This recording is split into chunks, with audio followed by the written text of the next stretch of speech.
Hello students and dear parents, कैसे हैं आप। आज हम मिस्टेक डायरीज का पहला एपिसोड लेकर के आपके लिए लाए हैं जिसका नाम है एडेप्टेशन। एडेप्टेशन इस सीरीज के पहले एपिसोड का नाम मैंने क्यों रखा, क्योंकि देखिए जब बच्चा 8 से 9th में आएगा तो सबसे पहले उसको अडेप्ट करना पड़ेगा कंडीशंस को, उसको उसके हिसाब से ढलना पड़ेगा।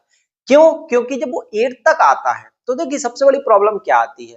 जब बच्चा 8 तक पढ़ता है तो आपने बहुत से ऐसे पेरेंट्स हो जिनके बच्चे 9th में पढ़ रहे हो या ऐसे बच्चे जिनके बड़े भाई बहन पढ़ चुके हैं, उनने अधिकतर देखा होगा कि बच्चे के 8 तक तो बहुत परसेंट बनते हैं, देखते हैं 80%, 90%, 95, 98 ऐसे परसेंट बच्चे कई सब्जेक्टों में 100 आउट ऑफ 100 रहते हैं। और वही बच्चे जब 9th में आते हैं तो वो बच्चे आपके बना रहे होते हैं 70%, 80%, 60% या बहुत ज्यादा 20 से 30% या सीधा गिरावट उनके साथ होती है। अब ये होता क्यों? देखिए 8 तक की जो पढ़ाई है वो जनरली टर्म वाइज चलती है। इसके पीछे के दो कारण है। पहला कि 8 तक की जो पढ़ाई है वो टर्म वाइज चलती है, मतलब कि बच्चा यदि क्लास 8th में 50% सिलेबस फर्स्ट टर्म में पढ़ लेता है और उसका पेपर दे देता है, सेकेंड टर्म में वो क्या करता है कि बचे हुए 50% को पढ़ता है और उसमें से पेपर देता है। इसलिए उसके पास एक तो सिलेबस कम होता है और दूसरी चीज वो अधिकतर क्या है कि बच्चे जिस स्कूल में किसी भी स्कूल में पढ़ रहे हो तो वहां एक रिफ्रेशर बुक चलती है, उस रिफ्रेशर के पीछे कुछ क्वेश्चंस होते हैं, उन्हीं क्वेश्चंस को बच्चा याद करता है या रटता है और उसमें से ही वो क्या करता है कि बच्चा एग्जाम देता है और अच्छा स्कोर कर जाता है। बट जब बच्चा 9th में आता है, क्या होता है, बच्चा जब 9th में आता है तो होता यह है कि वो क्लास 8th से 9th में जैसे ही गया तो अब वो टर्म वाइज वाली पढ़ाई खत्म हो जाती है। अब उसका जब फाइनल एग्जाम होता है तो उसमें 100% सिलेबस आता है, मतलब 50% टू 100% हो जाता है। दूसरी बात, अधिकतर वो एनसीईआरटी से पढ़ता है तो एनसीईआरटी से पूरे क्वेश्चन नहीं आते हैं पेपर में।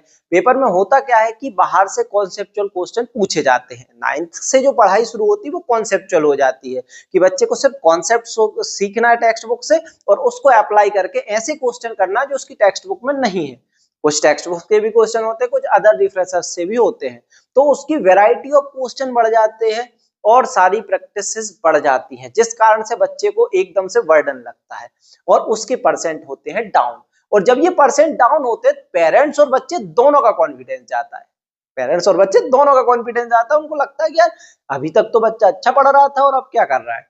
तो कई बार पेरेंट्स उसको डांटने लगते हैं, कई बार बच्चा भी डिमोटिवेट होने लगता है, टीचर्स भी डांट रहे, बेटा आप 8 तक तो बहुत अच्छा स्कोर कर रहे थे, 9 से क्या हुआ। तो ये नहीं करना है। सबसे पहले तो हमें बच्चे को वो कंडीशन को अडेप्ट कराना है। अब मैं एक बात यहाँ बोलना चाहूंगा उन पेरेंट्सों के लिए और उन बच्चों के लिए जो ये वीडियो देख रहे हैं जिनके बच्चे 6 to 8 में पढ़ रहे हैं, तो आप अपने बच्चे को प्रैक्टिस कराइए कि वो कॉन्सेप्चुअल लर्निंग 6, 7, 8 से ही पढ़ना शुरू कर दे।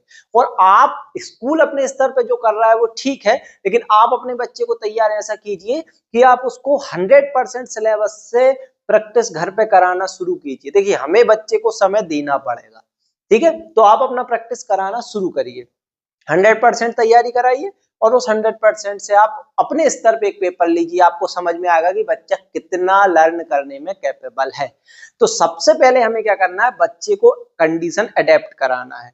तो बच्चे को 6 से ही आप 100% की आदत अपने हिसाब से डाल देंगे, अपने घर में पढ़ाने की, घर में थोड़ा समय निकालिए और उनको पढ़ाइए, तो आपको वो 100% सिलेबस वाली कंडीशन तो आएगी नहीं। और दूसरी बात, आप बच्चा यदि कोई कॉन्सेप्ट पढ़ के आया, खासकर जिनके बच्चे 8th में है, पढ़ के आया तो उस कॉन्सेप्ट से अपने स्तर पे, आज तो ऑनलाइन आपको बहुत सारी चीजें अवेलेबल हो जाती हैं, बहुत सारा कंटेंट अवेलेबल हो जाता है, ठीक है, तो वहां से कंटेंट डाउनलोड करके और आप बच्चे के टेस्ट लेके देखिए उस टॉपिक से, तो आपको समझ आएगा कि मेरा बच्चा कितना कॉन्सेप्चुअल स्ट्रांग हो रहा है। और वो नहीं है तो कराइए। यदि आपको 8th का कंटेंट नहीं मिल रहा है तो आप हमारे मोमेंटम क्लासेस का ऐप डाउनलोड कीजिए और आपको 1 अप्रैल से उस पर कंटेंट मिलना शुरू हो जाएगा, ठीक है।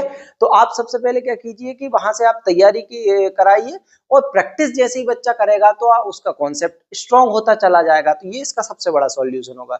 अब सर जिनका बच्चा 8 तो पास कर गया लेकिन 9th में आ गया, अब वो क्या करें, तो आप 9th में डे 1 से ही उसको दिमाग में डालिए, और यदि बच्चे देख रहे हैं तो वो डालिए, हमें कॉन्सेप्चुअल पढ़ना है, एक एक कॉन्सेप्ट को बहुत अच्छे से सीखना, और अलग अलग वेराइटी ऑफ क्वेश्चन जितना आपके बोर्ड में पूछा जाता है, खासकर सीबीएसई जो पूछता है केस स्टडी, हर टॉपिक से आप केस स्टडी प्रैक्टिस कीजिए, असर्शन रीजन प्रैक्टिस कीजिए, और इन टाइपोलॉजी को समझना शुरू कीजिए। आप पहले दिन से इस पर डिपेंड मत रहिए कि मैंने जो सिर्फ मेरी टेक्स्ट बुक में लिखा है वो पढ़ना। जितने रिफ्रेशर लगा सकते हैं, जितने वैरायटी ऑफ क्वेश्चन लगा सकते हैं आप वो करें। इससे दो फायदे होंगे। पहली चीज कि आप पहले दिन से ही उस प्रॉब्लम जो सब बच्चे फेस करते हैं उसको सॉल्व करने के लिए ज्यादा तैयार होंगे, तो आपका परसेंटेज में उतना गिरावट नहीं आएगी, और आप बहुत अच्छे से इस काम को कर पाए तो आपको बहुत फायदा होने वाला है। तो सबसे ज्यादा बच्चे को यही प्रॉब्लम होती है, तो आप अडेप्ट करिए कि वो बार बार क्वेश्चन प्रैक्टिस कीजिए और कॉन्सेप्चुअल पढ़ने की कोशिश कीजिए। एनसीईआरटी में जितना लिखा है उतने से काम नहीं चलेगा, आप बहुत सारे कॉन्सेप्टों को बार बार सीखिए और उनमें हर वेराइटी ऑफ क्वेश्चन लगाइए। मैं तो आपको एक तरीका बताता हूँ, आप एक टॉपिक सीखें, उस टॉपिक से एनसीईआरटी, सबसे पहले एक टॉपिक उठाया आपने, उस टॉपिक को बहुत अच्छे से सीखा, उस टॉपिक में आप एनसीईआरटी की बुक को पढ़िए फिर उस टॉपिक से, और उसमें जो हाईलाइटेड पॉइंट है उनको अंडरलाइन कीजिए। दूसरी बात, अब वो आपने कर लिया तो फिर आप क्या कीजिए कि एनसीईआरटी के क्वेश्चन लगाइए, एग्जाम पल के क्वेश्चन है उसके, टेक्स्ट बुक के इंटरनल एक्सटर्नल जितने क्वेश्चन है उनको प्रैक्टिस कीजिए। आपसे एनसीईआरटी के क्वेश्चन बनने लगे 9th में, तो आप एनसीईआरटी एग्जाम्पलर के क्वेश्चन प्रैक्टिस कीजिए, ठीक है, एनसीईआरटी एग्जाम्पलर के क्वेश्चन प्रैक्टिस कीजिए। और आप जब ये कॉन्सेप्ट क्वेश्चन प्रैक्टिस कर लेंगे तो फिर आप कोई एक अच्छी रिफ्रेशर लीजिए, ठीक है, एक अच्छी बुक रिफ्रेशर लीजिए, अपने टीचर से कंसल्ट कीजिए, और यदि आपको फिर भी डाउट है तो आप कमेंट कर सकते हैं, तो हम सजेस्ट कर देंगे आपको कि आपको आपके स्तर पे आपको कौन सी बुक लेनी चाहिए। और यदि आप इन क्वेश्चन को एक एक टॉपिक वाइज रिफ्रेशर बुक और एनसीईआरटी और एग्जाम्पलर बुक के क्वेश्चन प्रैक्टिस करेंगे, ये करने के बाद आप हर टॉपिक से एक केस स्टडी लीजिए, गूगल पे आपको आराम से मिल जाएगी, या अपने टीचर से कंसल्ट कीजिए, वो आपको क्वेश्चन देंगे, तो वहां से आप ये सारे क्वेश्चन डाउनलोड करें टॉपिक वाइज, और एक एक क्वेश्चन को प्रैक्टिस करके देखें। असर्शन रीजन बोर्ड पूछता है तो बोर्ड के असर्शन रीजन के क्वेश्चन 9 से ही हर टॉपिक वाइज प्रैक्टिस करना शुरू करें। अब आपको चैप्टर वाइज नहीं पढ़ना है, टॉपिक वाइज पढ़ना है, और जो मैंने आपको सॉल्यूशन बताया है यदि आपने ये किया तो आपका बोर्ड एग्जाम सॉलिड जाएगा। और आपको कोई भी प्रॉब्लम हो तो आप हमें कमेंट कर सकते हैं। तब तक के लिए धन्यवाद, अगले एपिसोड में मिलते हैं।